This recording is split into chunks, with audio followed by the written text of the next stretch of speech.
Hi everybody, if you're online, just say hi so that I can know you're already online.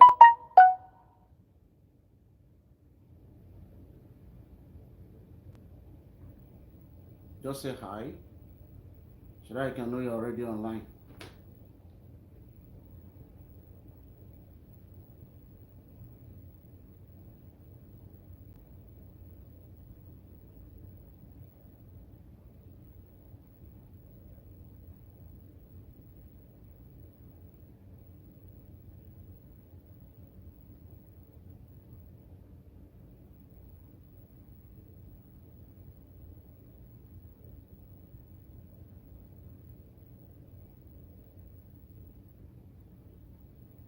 Okay.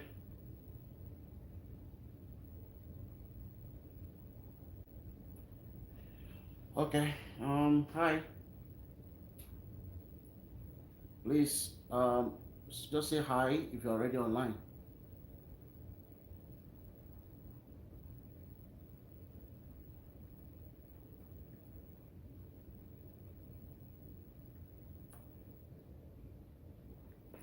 Can you all hear me? Please just type if you can hear me. If you can hear me, just say hi.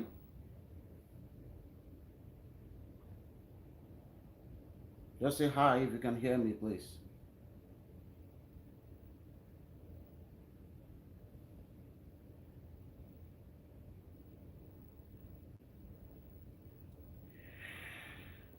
Okay. I just want to know if you guys can hear me. Can you all hear me? Say hi, please, if you can hear me. Okay. So I'm going to start today. Um, we talked about some things on Wednesday. Okay, we can hear me. Okay, thank you. Thank you. So we talked about some things on Wednesday. If you can hear me, just say hi. On Facebook too, if you can hear me, say hi. So that I can know you guys can hear me. So basically on Wednesday, we talked about a lot of things on Wednesday. We discussed some things related to admission. But today I'm going to start like this. First and foremost, I'll start with a biblical passage which says that in Proverbs chapter 23, verse 7. Proverbs chapter 23, verse 7 says that, "For as he thinketh in his heart, so is he." So I would say this time around that if you are having it at the back of your mind that you want to apply for admission to US or to any other places, put it at the back of your mind that this is what I want to achieve. And you put all your mind in it, you know. Put all your mind in it, put everything in it. And as I said on Wednesday, that there are four things that you need to make very, very important in your life. Most importantly this year, if you're trying to apply. I have a lot of people who have tried to apply, and they've lost hope. Most importantly, whereby you've applied before and you've gone for visa interview, maybe you've been given what is it called, admission, and you went for visa interview and you were rejected. You know, you were rejected. You almost give up, but this is the right time that you can start again. Start again. I said it earlier on. I said in Proverbs chapter 23, verse 7 that, "For as a man thinketh in his heart, so is he." So have it at the back of your mind that I'm ready. I am ready to do this, and you put your mind in it. I'm going to give you some little idea, some important things that you have to put at the back of your mind that is going to help you. So I said it in the beginning on Wednesday that you have to have what is called determination. You have to be determined. Number two, you have to be focused. Number three, you have to have faith, pray, and also fast. That will help you out. That's about that. Then down to, let me give you some little preamble about what I did when I was trying to apply for admission in the US. Today, I'll spend more time more today, more than Wednesday. So when um, I started my admission in January. That is when I started my admission. I started in January. As I said on Wednesday, I was posted to Lagos to serve. And by the time I got to Lagos to serve, I was having 2,000 in my account. But I have it at the back of my mind that this is my goal for this year, that I'm going to apply. So, and thank God for a particular family that give me the opportunity to stay with them, and the Erondus. And I pray that God will continue to bless them for that. So I stay with them. All my alawi that I'm getting that moment, I was putting it in it. And as I begin to tell you about some requirement that is very, very important towards applying for admission in US, I'll give you some clue on what you need to do, which is very, very important. So that January, I started my admission. I start working towards it. I already have it at the back of my mind. This is the school I want to apply to. You know, I already have it that this is school I'm putting all my mind to. And I had little money before, but MMM came in and then swept all my money away. I said it on Wednesday. So basically, one thing I would say is this: if you have tried before and you have been rejected, this is not a time for you to lose hope. You can try again. I was talking to a friend of mine 3 days ago. He's here, he's in US now. He applied almost 6 times for visa interview. 6 times. It was on the 7th that he got it. He was keep being rejected. He was rejected the first time, rejected the second time, rejected the third time. He almost gave up. So he went to a particular seminar, and they start talking about this type of things, and they say, okay, let me try one more time. And to God be the glory, he got it, So what I'm going to say is that in this period, in this time, if you have at the back of your mind that you want to start as early as possible. So I will start this way. There are 3 semesters of admission in US. So we have what we call the fall semester, we have what we call the spring semester, and we have what we call the summer semester. 3 semesters: the fall, the spring, and the summer. Most schools give admission to everybody for those 3 semesters. The fall semesters, they give admission. The spring semester, they give admission. The summer semester, they give admission. But I would say that 98% of US university gave scholarship in 2 semesters, and that is the fall semester and the spring semester. Please note it. Most university give admission, including funding. Funding is called scholarship, during fall semesters and spring semester. Fall semester starts around August. That is when it starts. Now you can start applying for fall semester starting from September. For example, we are in 2024 now. This is 2024. You can start applying, for example, since September 2023. You can start applying for fall semester, which is going to start by August. So I will tell you that it is earlier the better. If you start as early as possible, you can complete all your requirements as quick as possible. Are you getting what I'm saying now? So I already said it earlier on. We have 3 semesters in US whereby you can apply. You can apply for fall semesters. You can apply for spring semester. You can apply for summer semester. But for scholarship, for funding, is only almost 98% of university schools who give funding for fall and spring. Most importantly, we are applying for masters. For undergraduate, most schools give admission these 3 times too, for undergraduate too.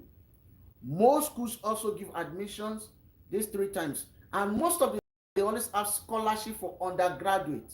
But the scholarship most of the time is like half. Some schools give half, some schools give 75% for undergraduate who are trying to come. So I'm not basing myself only on graduate alone. I'm talking about both graduate and undergraduate. So as I'm talking about graduate, I'll also be shipping in something about undergraduate. So basically, if you are trying to apply for fall semester, I will advise you to start as early as September, October, November. And you can also start at January, because most admission for fall semester always close in June, May, June, May, June. That's when it gets closed. But another thing I will say is this: if you are applying for PhD, most schools give admission for PhD during the fall. Most schools give admission for PhD during the fall. So if you want to apply for PhD, I will advise you to start as early. For example, if you want to come in for fall 2024, start your application as early as August 2023. Let me say you're going to come in for fall 2025. Start your application right now in 2024. Start your application right now. Why? Because most schools uh, most schools end application for a PhD December that year. So most schools make decision around January and also February. That is when most schools make decision.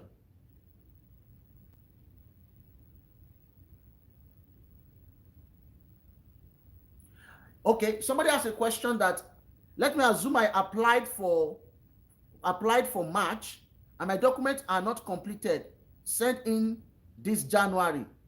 Is it still possible for me to be given admission? You have to complete all your application. So most graduate schools don't send your application to the department until when it is completed.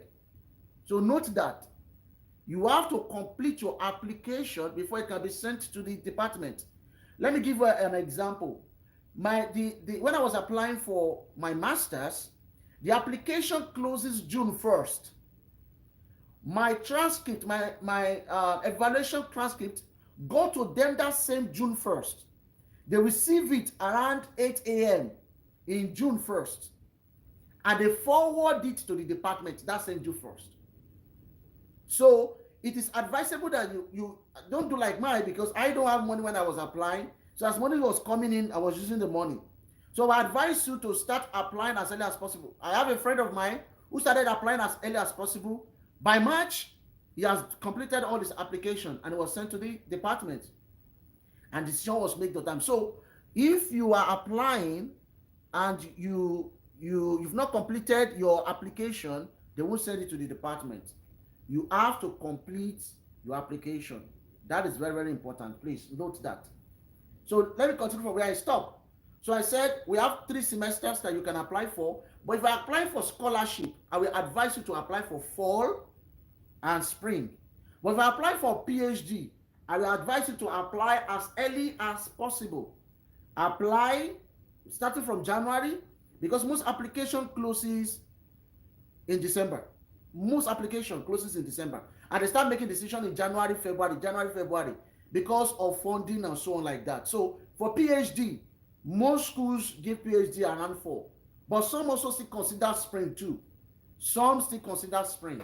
But I advise you to start applying as early as possible to apply for PhD. But for masters, you can apply at any time. For summer time, most of the time they don't give they give admission, but most of the time there's no funding, because summer time is very, very minimal. The duration of that semester is not that much. So most schools don't give funding like scholarship. And when I was talking about funding, we have different type of funding. There's a funding called graduate teaching assistant. There's some funding called graduate research assistant. So, and there are also some funding like a scholarship in the department. Some lecturers can have personal funding. They have personal funding. For example, they're working on a research and you are interested in their research and you reach out to them and they find out that, oh yes, this person has this and this and that. Yeah, they can reach out to you and said, okay, I'm giving you funding. So that is about that. Now, to the requirement that you need to note when you are trying to apply. So I've mentioned about the semesters that you can apply to. I've mentioned those semesters. Oh, hello, my friend, Felix Temitayo. Hello, sir. So what I would say is this, that is important, is that If you're applying, the number one thing that is very, very important, can't hear your voice.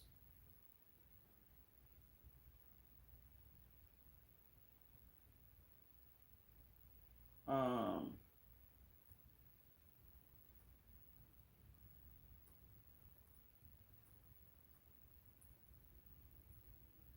Sorry, I need to reply this person.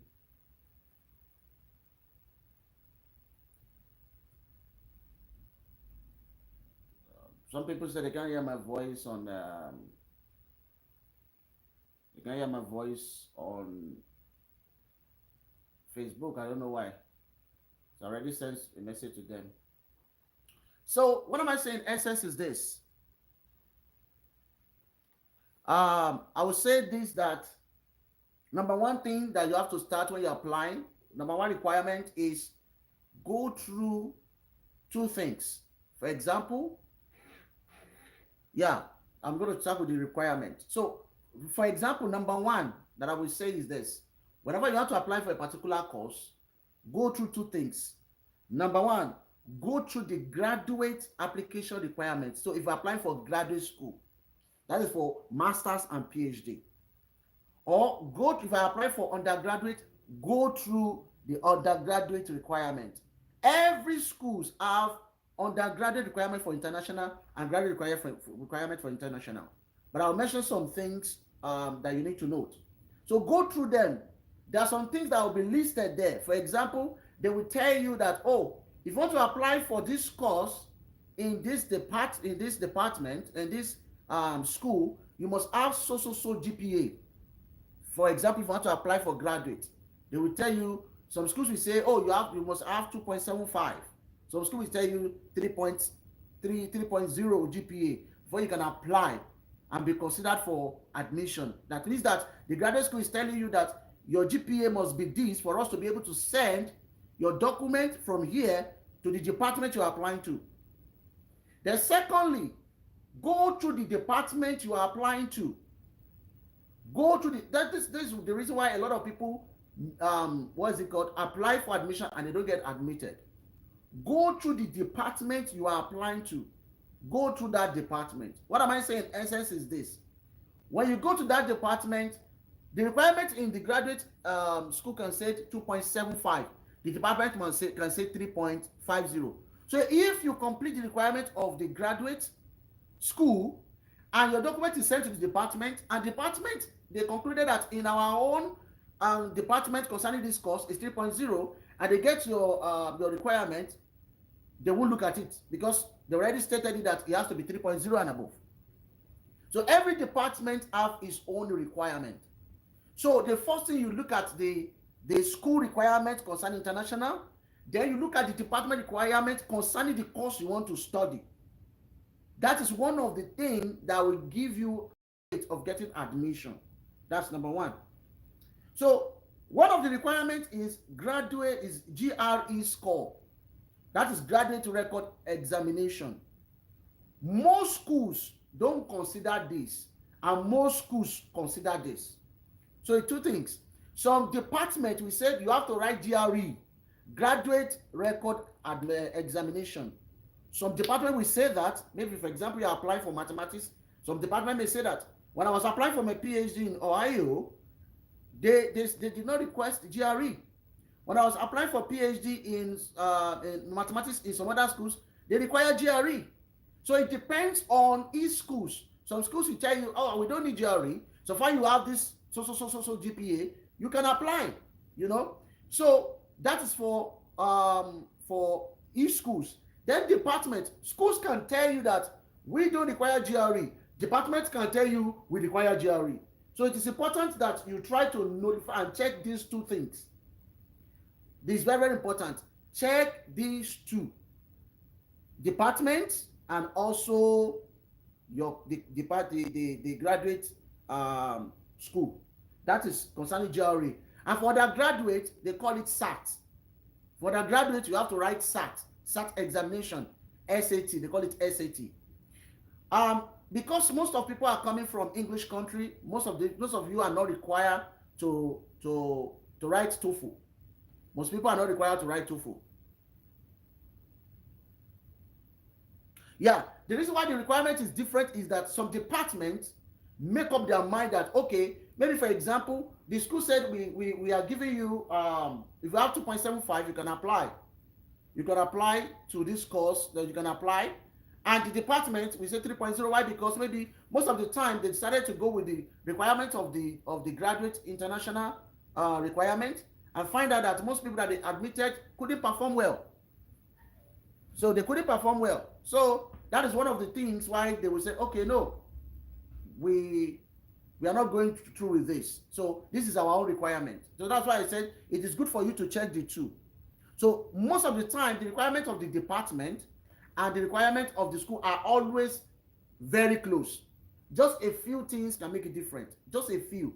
All the things I'm going to list today are the requirement for both the department and the school. But most of the few things that is a little bit different is the GRE and your GPA. If you're applying for masters or you're applying for PhD, the GRE or the GTA, the GPA. And the reason why the department always say that is that most departments are the one who consider students for scholarship.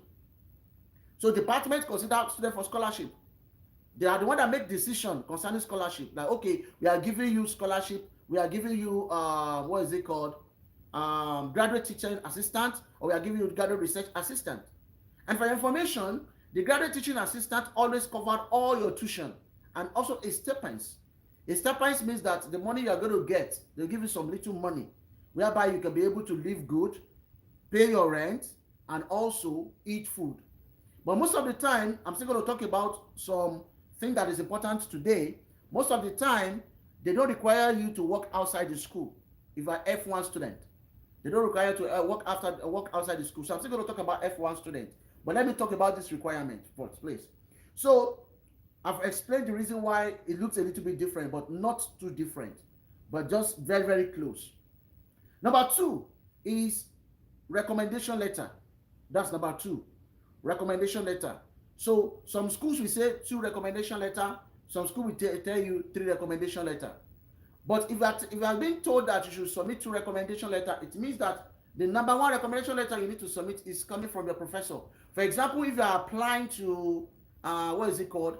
If you are applying to masters, they expect you to get a recommendation from your professors where you graduated from, and also maybe from one of your family. For example, they are asking you. Most of the time, if you apply for PhD, they will require 3 recommendations. For masters, they can say 3, they can say 2. It depends. But I'll ask you that whenever you're applying to that, make sure you get recommendation from academic. It's very, very important. It's give you edge up and then put you in a high rate. So very, very important that you note these 2 things. Recommendation letter. Number 3, I mentioned this on Wednesday, evaluation of results, but not all schools. Not all schools. For schools in Tennessee, for school in Tennessee, yeah, I'm recapping it again because of new people that just joined. So don't mind it. I just try to recap it. I'm sorry for that. So the reason I mentioned it one more time, just to recap. So for school in Tennessee, they always consider what is it called?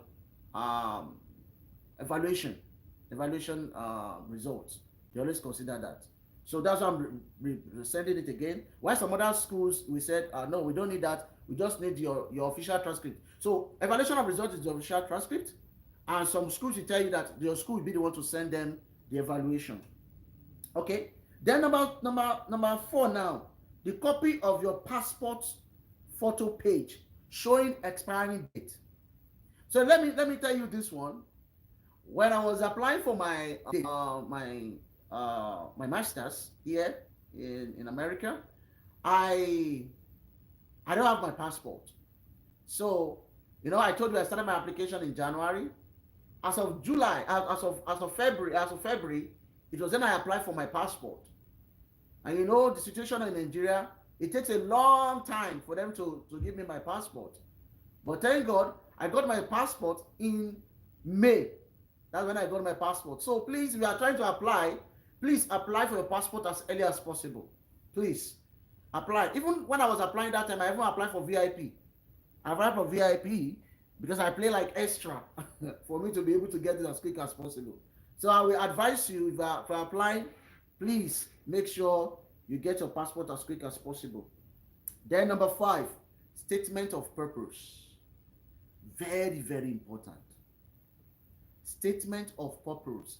Very, very, very important. You are about to tell them about yourself. Tell them the reason why they need to give you admission. That I'm talking about graduate school and also those who apply for PhD. Most importantly, if you apply for PhD, when you are writing your statement of purpose, make sure you look for professors that you know that you can work with. Tell them, sell yourself to them. Tell them what you can do. You know, tell them. Like for example, when I was applying for my PhD in Ohio, I need to tell them like, this is me. This is what I have done before. And I realize that this is your area of concentration. This is where you're concentrating. And this is where I want to concentrate too. So I sell myself, tell the person like, okay, this is, if I'm coming this area, I can assist in this area. This is my research ideology. That was when I was applying for my PhD and PhD in mathematics. But when I got to my PhD in mathematics, I found out that PhD mathematics was abstract. I did my mathematics is undergrad. My master's was mathematical finance. I'm looking for something that is going to be like applied mathematics, like computational. So that's why I moved away from Ohio. Then I moved to Middle Tennessee State University to continue my PhD in computation and data science. So for me, when I was trying to apply, and for information, when I was applying for the computation and data science, I don't have any knowledge about coding. I don't have any knowledge about coding. I don't know how to use Python. I don't know how to use C++. I don't know all these things. But when I was reading through it, I found out that I need to know all these things. But the first thing I did was that when I was writing my statement of purpose, I looked at some lecturers that have background in mathematics, because that's my background, and they are also deviating to data science. They are deviating to data science. They are deviating to computational. They are deviating to artificial intelligence.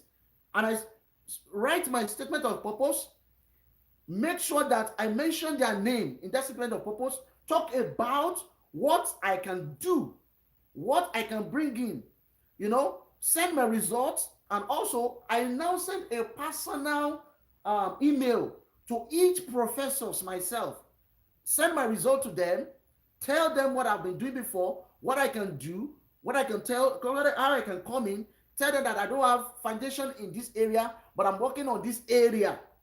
That's when I was applying for my PhD. So your statement of purpose is very, very important, to be kind and serious.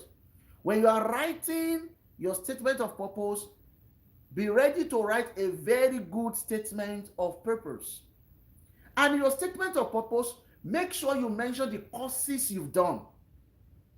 Mention the courses you've done. For example, if you're applying for mathematics or you're applying for maybe engineering, mention some of the courses you've done. That will give you edge above all other people who are applying. Mention some of the courses you've done when you're applying. So I repeat it again. Your statement of purpose, tell them about your background, where you're coming from. Talk about it. Talk about the reason why you are pursuing that area. That is for statement of purpose. Please, it's very, very important. Number 6, I've mentioned this one on what is it called? I mentioned this one on Wednesday, talking about proof of fund. Proof of fund is one of the criteria that a lot of people have issues with. Even during my own time, I had issue with proof of fund. I really, really had issue with proof of fund. So it was a huge slap on me, because when you're asked to produce an account that have $50,000, where you want to see them? Where do you want to see it? An account with $50,000. Why do you want to see it? But thank God, God raised somebody for me. But now I have somebody who can do it for you guys. And I have a lot of people. I have like 2 or 3 people who are also into that, whereby they can help you out to produce the statement of purpose. And you can just reach out to me if you need assistance towards that. So that's number 7. Then the last one, which I'll be mentioned, which I will surely mention, is application fee, which I mentioned on Wednesday. Application fee. Application fee is very, very compulsory, but there are some schools that can waive it for you. If you write a letter and tell them that, hey, I want you guys to waive this application fee for me, this one and that one, please, can you waive this application fee for me, and so on and so forth, like that. So most of the time, it is important that if you don't have the application fee, you can write to this school, and there they can consider about that. Then number 8, application for scholarship. So this is why I'm going to deviate a little bit, talk about application of scholarship. So there are many schools that immediately they give you admission, it comes with scholarship. When I'm talking about scholarship, it's funding. So there are some schools, immediately you apply to that school and they give you admission, it comes with scholarship. So the scholarship is called funding. Even though you are going to get this scholarship, you still have to show the proof of fund. So you what is it called? After you apply for the admission, you get proof of what is it called? You get like graduate teaching assistant, graduate research assistant. You can get that. While some other schools, even though they give you admission, unless you apply for funding by yourself, you won't be given. For example, the school where I did my masters, if you apply for what is it called, for admission, and they give admission, you need to apply for funding. The school where I'm doing my PhD right now, the same thing applicable with them.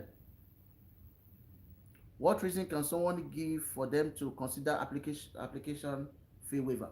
Okay, so for example, you can give a reason such that you are trying to tell them, like, okay, for now, I want to apply to this school. That is after you are done with all the application. When you're done with the application, it remains the payment for the funding. You just reach out to them and say, oh, concerning this application fee, can the school waive this application fee for me? Then they will get back to you. If they said yes, then they can waive it. If they said no, and you still want to proceed, you can tell them that, oh, I'll be so grateful if you guys can waive it for me, And they might ask you, what is the reason why you want us to waive it for you? You can tell them at that moment, you are financially not buoyant to pay. And they can end up considering and said, okay, yeah.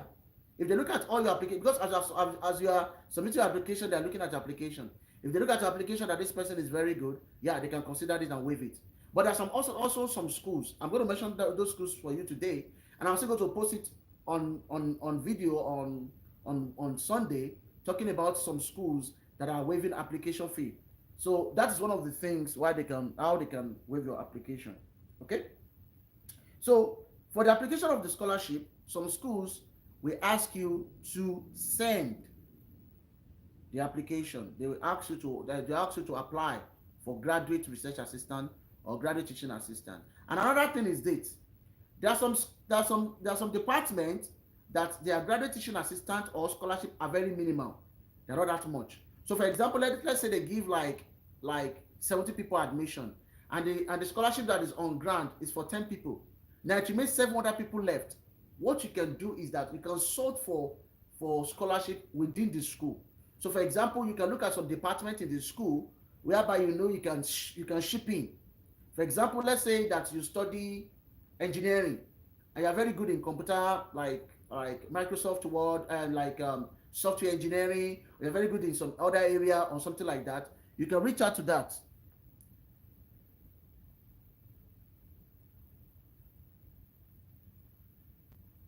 Yes, of course, my friend, you are right. So there are some schools too that waive application fee too, but not too advisable to apply to them due to its high application volume that we get, and that can also lead to high competition. Yes, you are right, my friend. Thank you, Temitayo. Yeah. So it do happen truly like that too. So if they waive application, they're going to have a lot of voluminous, what is it called? Application shipping in, and that's going to lead to high competition. So most of the time it's advisable, it's advisable sometimes that when they waive something like that, you can also consider also looking at other schools. Are there particular schools or state or schools we should be focusing on, especially if it is masters in an IT related course, or we can research for any schools of our choice in any state? Yeah, we can research for any schools of your choice in any state. So there are most schools right now, they are all doing things related to IT. Most schools in US, there's no schools that doesn't, unless few schools. So you can research towards that. So it depends on your choice. But I will advise you, when you're trying to research on this, look at all these criteria. For example, okay, let's say for example you finish with 3.28 and the criteria was saying 3.75, or 3.52.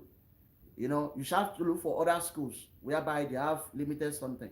And for people who are trying to apply for IT, you have high rate of getting admission, because right now a lot of people are going into artificial intelligence. So yeah, you can there are there are a lot of schools that you can research towards that. And I will surely try to also make some research and drop a video related to this IT too. Some people are complaining about only me working on science students, no commercial or communicate, or let's say for example, public relation and communication. I'm going to mention those two today. Some schools that they are presently waiving application and also giving funding towards that. So that's number 8. Apply for scholarship. So try to apply for scholarship in the schools that you realize that they don't give funding along with admission. Try to sort for that. Then when you are done with all these things and you are not given admission, 3 things are very, very important. Number 1, after you get your admission, you'll be given what is called I-20. You get your I-20, there is now time for you to apply for visa. So you apply for visa application fee. Then there's what we call service fee. That is student exchange visa. The service fee is $350 right now, $350. So you have to apply to that. Then the third thing is your flight ticket. So after you are given visa, they start thinking about your flight ticket. But one of the things I want to buttress towards before rounding up most of the things I need to say is that number 1, when you are given admission and your documents are sent to you, including your I-20, your every other things, make sure you read them. Please note that very well. Make sure you read all the documents. Let me give an illustration, an example. When I applied for PhD in when I applied for my master's was mathematical finance. I applied for mathematical finance, and the concentration. So in American schools, they have what is called major. They have what we call concentration. So the major by that time is computer science and quantitative method. That is the major, and there are a lot of concentration under the major. So some of the concentration under the major are what is it called? Mathematical finance, predictive analysis. That's what I'm talking about on Stipe State University. You can check that school out also if you want to come for predictive analysis. So predictive analysis, mathematical finance, mathematics instruction, and so on and so forth like that. They are all under the major. So the major was computer science and quantitative method, but we have concentrations that are under. So one of the concentrations I applied to was mathematical finance. But when my documents came on my I-20, it was not written mathematical finance. It was not even written computation and data science. It was written data admin, data modeling and admin, something like that. That was what was written on my I-20. When I saw that, I was devastated. Like, what?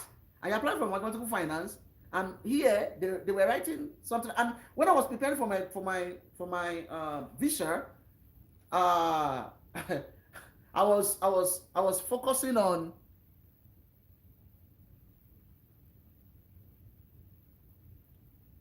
Okay, I'm going to answer your question very soon, sir. Um, I was focusing on mathematical finance, talking about finance, because they will ask you some question. Another day I'm going to do a video, a live video on how to answer visa question related to masters and PhD. I'm going to talk about that, but this one is basically on admission today. So I was preparing towards that, I was looking at it one by one, and I realized that what I was given was different from what I applied for. So thank God I was able to read all the documents. So I went through all the documents, and one of the documents has a paper where it stated that the data admin and so was a code that was approved by Tennessee board, and under that code we have the concentration, which is called computer science and quantitative method. Then at the back of it, we have major computer science and quantitative method, but at the back of that sliplet they put all the concentration. So and I said, oh, okay. So by the time I got to the front of the controller, and he asked me, where am I going to? I'm going to that day, that one is going to be another day. But let me give you just a preamble of this. Where am I going to? I mentioned where I'm going to. You know, so what course am I studying? I said mathematical finance. Why are you studying mathematical finance? I began to talk about mathematical finance and something, but I realized that the controller was looking at me and was telling me like, hey, what you are saying is different from what is on the I-20. Because what is on the I-20 was data warehousing, modeling, and admins. I don't remember anymore. Then I stopped and I said, oh, excuse me, sir. What you realized on my I-20 was different what I'm saying. He said, yes, of course, it's different. Then I explained what is on the I-20, and I gave him the slip that back it up. I should go through it. If you look at the back of the slip, you will see all these courses there. That out of those concentration is the mathematical finance. He did not even go ahead and ask any other question. He said, I'm going to approve your visa. So what I'm saying in essence is that make sure you go through every document that is sent to you after you are given admission. Please read them. There are some vital information that will be there. So that's what I'm going to say when you're doing that. So read all the documents, go through them, make sure you understand them. Now let me answer this question. Sir, are there schools in US that does not accept split PhD? Can you please explain what you mean by split PhD? I want to understand. We will be glad if you can help us with the visa question soon, sir. Yeah, I will surely do that. And that is the next video is going to be on next week, Wednesday. I'm going to do another video, and that's going to be on visa. So I will post it very soon. And I'm going to help you with a lot of questions that they do ask, and help you towards how to answer most of these questions. But can you please, Mr. Samuel, can you explain what you mean by the split PhD? This reason you just stated was the reason why my visa application was rejected at the first attempt. Yes. Felix Timtayo was my friend, my close friend, my DD, like 1 and 2. Yeah. So that is one of the reasons why his own visa was rejected. So please, it is very, very important that you read all these things. And Mr. Samuel, if you can explain more better about what you mean by the split PhD. I don't understand that question very well. You said, are the schools in US that does not, are there schools in US that does and accept split PhD? Do you mean that you have been doing PhD somewhere before and you are trying to split it? Or if you can mention that question again, please, I'll be grateful so that I can be able to answer your question.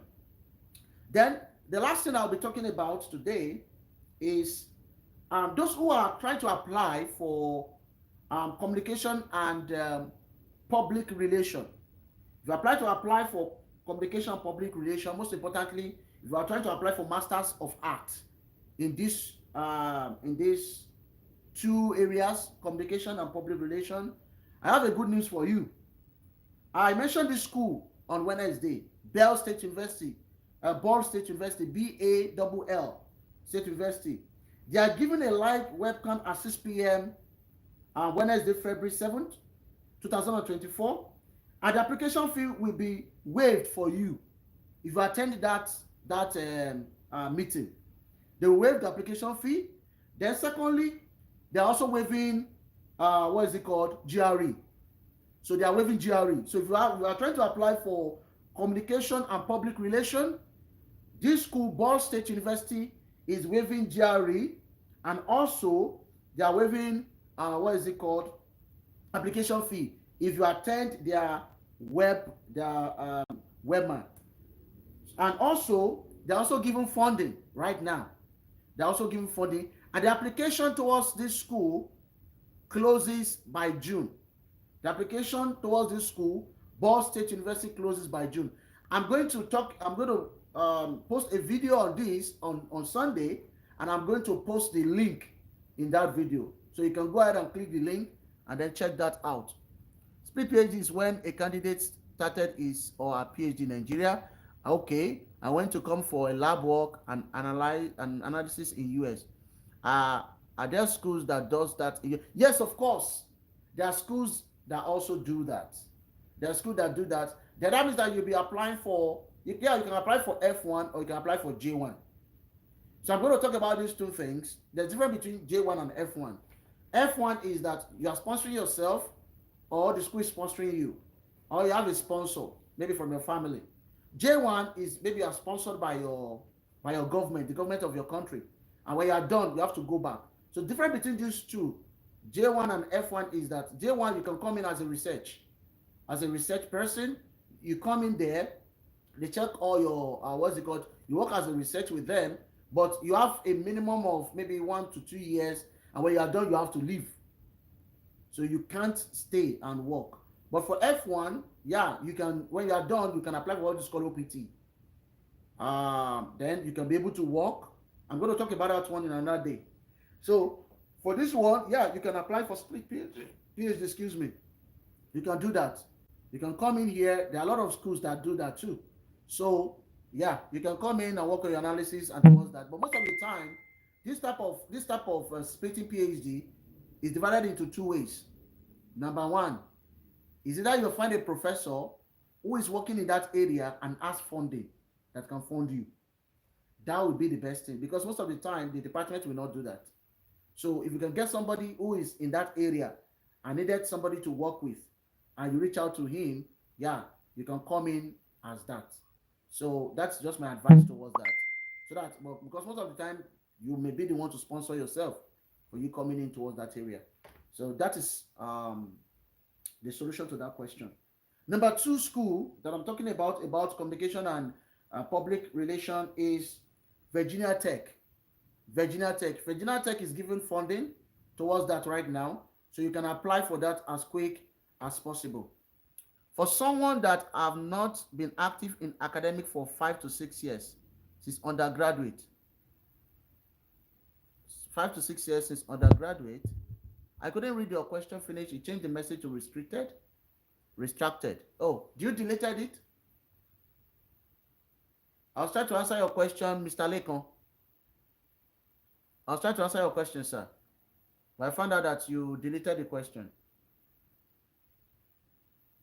Okay, if you can see the question again, sir, I'll be happy to I'll be good to answer your question, sir.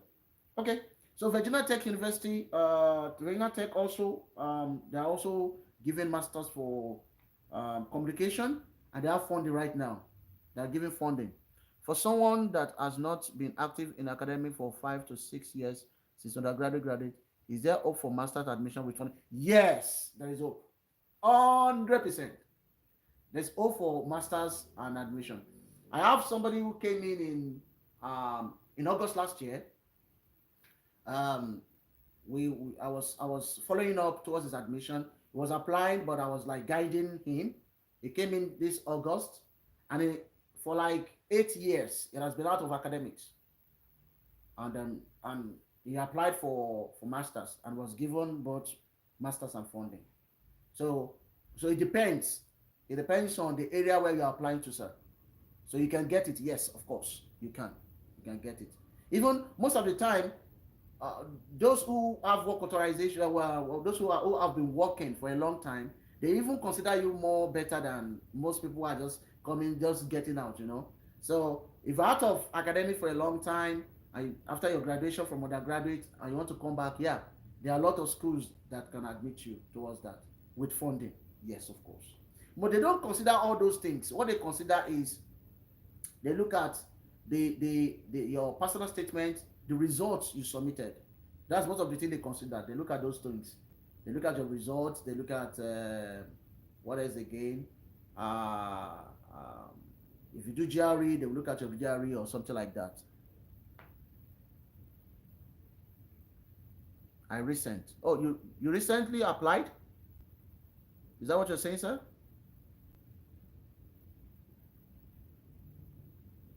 Yeah, you resent. Okay, yeah, you resent. Yeah, I just said okay. Now I get your point now. I resent. Oh, you said you resent. I've already answered your question, sir. Already answered it, sir. So you can, yeah, of course, you can apply, and you can get both admission and funding.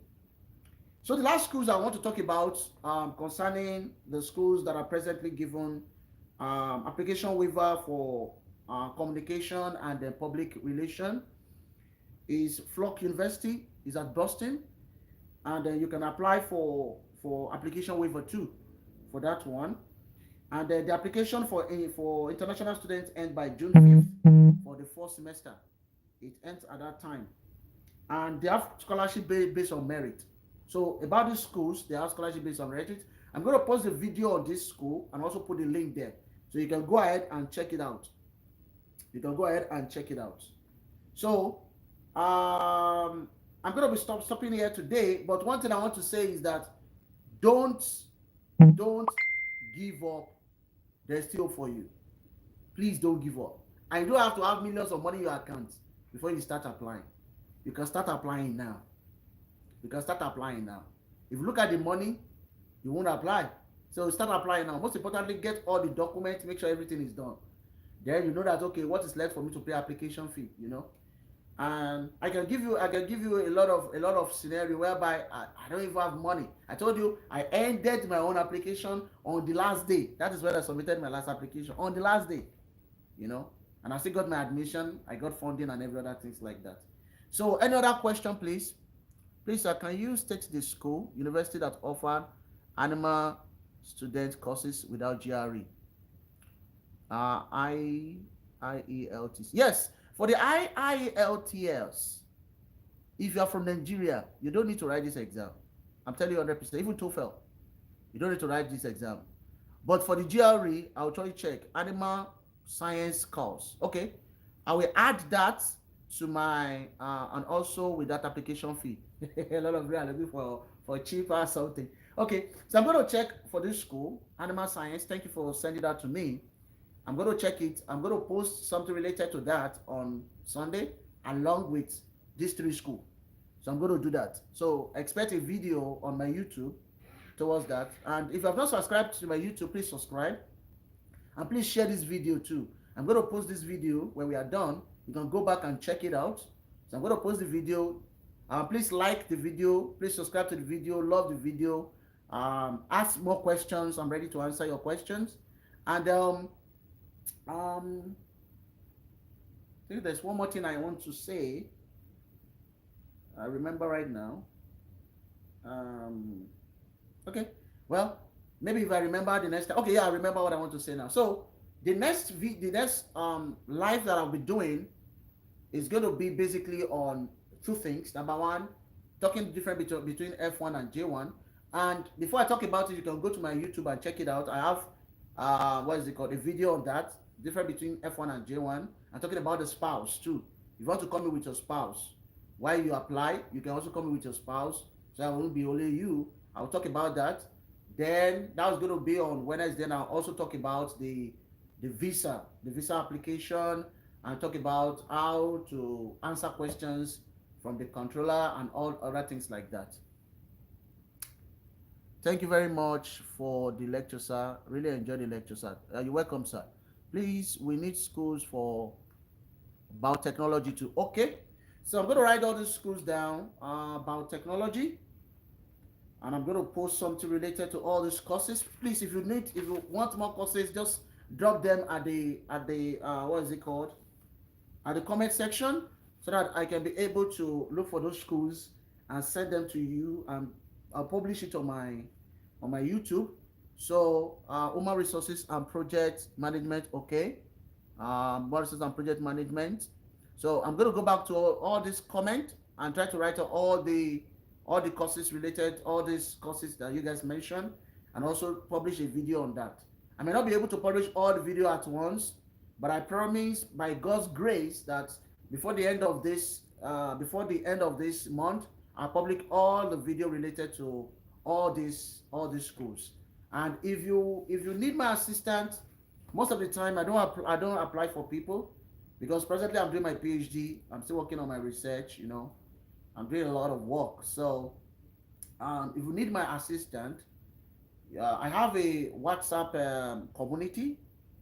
um, you can reach out to me, and I'm also going to mention my phone number here. You can text me on my phone number, you know and I can add it to that community. So if you have any question, you can reach out to me. What I always do to assist people is that I guide people towards their admission. That's what I do. I guide people. So if you have question, most of the time you may text me on WhatsApp. I may not be able to answer as quick as possible. Maybe I was busy. Sometimes I will surely answer you. Then sometimes you can also drop a voice note. So most of the time, if I realize I'm very busy, I won't be able to type. The moment you send me whatever you need, I'll just go to voice message and reply you whatever you need to do and whatever you need to say. And to God be the glory, God has helped me. As of last year, I've helped close to 22 people to US here for admission who are here. So I still have some good what is it called? I have a lot of good experience related to that, whereby I can help you. Okay, physics. Okay, I will surely do that. I have a friend of mine too who is here who study physics too. Temitayo, you can also reach out to him too there. You can also talk to him towards physics. He has a lot of knowledge related to that too. Any other question, please? So I'll just wait for the next because this is 56 minutes.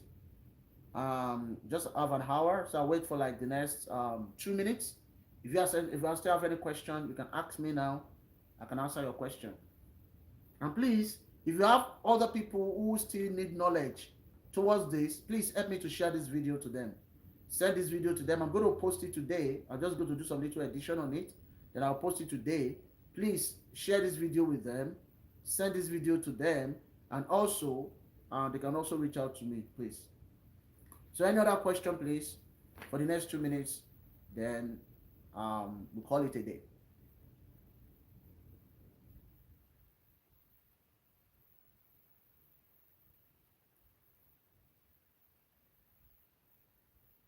Okay, sir. Human anatomy, neuroscience, okay. I'll also do something related to that. I'll also send it to you guys. And I'll check for a lot of things. Most importantly, those who are waiving GRE, who are also maybe waiving application fee. So I'm going to check that one too.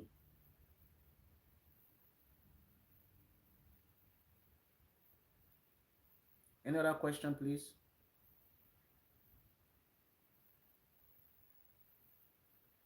Just 1 more minute. Then if there's no question, um, in the next 1 minute, I will shut it down. I have difficulty understanding the application for scholarship. Okay, for the scholarship, I I told you there are some two ways. There are some schools that when they give you admission, they give you scholarship straight. There are some schools like that when they give you admission. Okay, I'll work on that too. They'll give you scholarship straight. But there are some schools that when they give you admission, they don't give scholarship. For example, when I was given admission for my PhD in Ohio, it's come with funding directly. But when I applied for PhD in George Mason University, they don't give straight. So you have to contact them. How can I get in contact with Mr. Tayo, sir? Mr. Tayo, his name is Felix Temitayo. It's on that, what is it called? On the, if you check the messages right now, you see him there. You can just message him under that place, and I believe that he will be ready to reply you through the YouTube there. So you can message him through that, and then through that maybe you'll be able to have contact something with him. He's a good friend of mine, and he's going to help you. So what I'm saying in essence to signing scholarship is that if you apply, there are some schools that they will give you scholarship straight when you apply, and there are some schools that you will have to apply for the scholarship. So the scholarship is called funding. So, and there are two types. Some is graduate teaching assistant, some is graduate research assistant. And for the scholarship also, if you realize that the department said they don't have funding that you apply to, you can sort for other departments, whereby you realize that, for example, let's say you study what is it called? Like somebody who studied dentist now, who came in four to NTSU. She studied dentist. and then she applied for try to remember the course she applied for. Uh, I don't think it's public health. I'm trying to remember what she applied for. Um, I don't remember the course she applied for, but she does apply course related to medical like funding, like dental like that. And when she was coming in, there's no funding in. Let's for example, she applied for public health, and there's no funding in public health. So what she did was that she just reached out to the clinic in the school, and also reached out to some medical area in the school and asked them like, hey, I'm a medical doctor. I I studied dentist and I've been working in this area for a long time. Send the CV to them and said, oh, I'm coming here to study public health and I will need funding. And reaching out to them, they say, okay, yeah, you can work with us and we'll pay for your funding and something like that. And she came and she's here. So you can work on that too, look at some departments that can help you towards getting funding or scholarship. And there are some individuals that also give scholarship too. Like for example, the lecturers also they have funding also. For example, a lecturer is working on a particular research, surely have funding. You reach out to that lecturer and you realize that what is working on, you are interested in it and you can assist in that area. Yes, they can give you funding. And there's also some individuals too that give funding for international students. So I'm going to look for that one and also send um, talk about that one in the next video I'm going to publish. Any other question, please? My time is up already. It's 1 hour already. Okay, thank you. Thank you for coming. See you guys on Wednesday. I'll be talking about this. And on Wednesday, I'll just be making use of my YouTube, not Facebook, because I don't know what's happening to Facebook again. The last time I used YouTube, you guys cannot hear me. You can hear me on Facebook. Again today, people are saying they can't hear me on Facebook, but they can hear me on YouTube. So what I will say is that I'll be making use of my YouTube. Then if you're on my Facebook, I'll repost the video from here to the Facebook, so you can watch it both on the Facebook and also on the YouTube. Thank you. Have a blessed time. Bye bye.